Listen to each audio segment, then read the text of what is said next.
Hey guys, I'm going to show you really quickly how to export a video from Adobe Premiere, and it's actually pretty straightforward.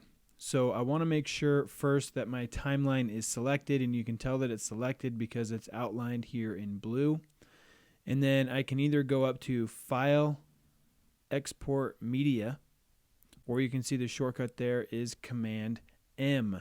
So I'm going to click on that. It pulls up the export window. And I'm only going to change a couple of things here. First, I want to make sure that my format is set to H.264. And then your preset, you have a bunch of presets here, and the one that usually works the best is YouTube 1080p Full HD. So I'm going to click that. Now I want to choose where I'm saving it. So if I click on this output name, then I get where I can change the name. And I can choose where I'm going to save it. If I click this down arrow, then it opens up this window, and I can choose specifically where I want to save it. Maybe it's my desktop, maybe it's a folder on my hard drive. Doesn't matter. Click Save, and then I can go ahead and click Export, and it's exporting, and there you have it.